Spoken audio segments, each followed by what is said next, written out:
ഇടുക്കിയിൽ ഭൂരിപക്ഷം എംഎൽഎമാരും ഒപ്പം ജില്ലാ പഞ്ചായത്തും ഭരിച്ചിരുന്ന കോൺഗ്രസിന് അത് നഷ്ടപ്പെടാൻ കാരണം ഗ്രൂപ്പ് അടിസ്ഥാനത്തിൽ സീറ്റ് വീതം വെച്ചതാണെന്ന് DCC പ്രസിഡന്റ് CP മാത്യു പറഞ്ഞു.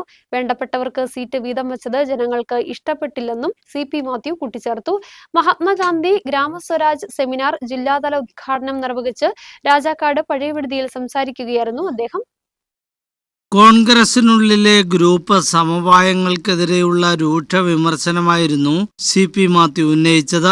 ഇടുക്കി ജില്ലയിൽ ആവശ്യത്തിന് MLA-മാരും ഒപ്പം ജില്ലാ പഞ്ചായത്തും ഒറ്റയ്ക്ക് ഭരിച്ചിരുന്ന കോൺഗ്രസിന് അതെല്ലാം നഷ്ടമായി. അതിന് കാരണം സീറ്റ് വീതം വയ്പ്പാണ്. വേണ്ടപ്പെട്ടവർക്ക് വീതം വച്ചത് ജനങ്ങൾക്ക് ഇഷ്ടമായില്ലെന്നും ജനങ്ങൾ എത്ര കണ്ട് സഹിക്കുമെന്നും CP മാത്യു കുറ്റപ്പെടുത്തി.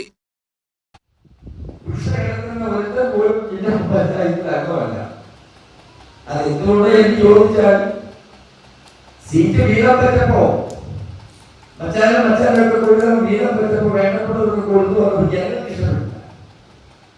ശരിക്കും വോട്ട് ചെയ്ത് ജനങ്ങൾക്ക് ഇഷ്ടപ്പെട്ടെ ഒരു കാരണവശാലും ജയിപ്പിക്കില്ല എന്ന് വെച്ചാൽ ചെയ്യപ്പെട്ടു. ജനങ്ങൾ സഹിക്കുന്ന പരിധിയിൽ അങ്ങനെ വന്നപ്പോ ജില്ലാ പഞ്ചായത്തിൽ 2 സീറ്റുകൾ കൊണ്ട് ഒതുങ്ങിയുള്ളൂ.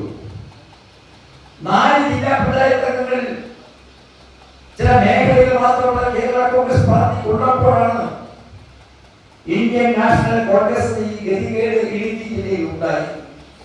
ഇത്തവണ ത്രിതല പഞ്ചായത്ത് തെരഞ്ഞെടുപ്പിൽ ഇടുക്കി പിടിച്ചെടുക്കുന്നതിനുള്ള പ്രവർത്തനങ്ങൾ കോൺഗ്രസ് പ്രവർത്തനങ്ങൾ ഏറ്റെടുക്കണമെന്നും CP മാത്യു ആവശ്യപ്പെട്ടു. പ്രാദേശിക തലത്തിലുള്ള വിഷയങ്ങൾ തെരഞ്ഞെടുപ്പിനെ മുന്നിൽ കണ്ട് ചർച്ച ചെയ്യുന്നതിനായിട്ടാണ് കോൺഗ്രസ് എല്ലാ മണ്ഡലം കമ്മിറ്റികളും കേന്ദ്രീകരിച്ച് മഹാത്മാഗാന്ധി ഗ്രാമസ്വരാജ് സെമിനാർ സംഘടിപ്പിക്കുന്നത്.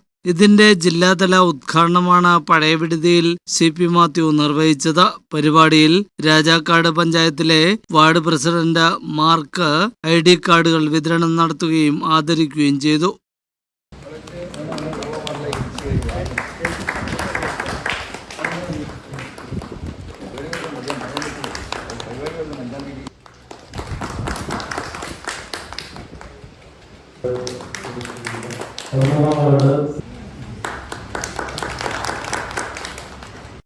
കോൺഗ്രസ് മണ്ഡലം പ്രസിഡന്റ് ജോഷി കന്യാകുഴിയിൽ അധ്യക്ഷത വഹിച്ചു. R Balanpillai, KS Arun, MD Arjunan, Benny Kunnel, Benny Palakkad, Mini Baby, Kingini Rajendran, Prince Kanyakuzhiyil തുടങ്ങി നിരവധി നേതാക്കൾ പങ്കെടുത്തു. ന്യൂസ് ബ്യൂറോ, രാജകുമാരി.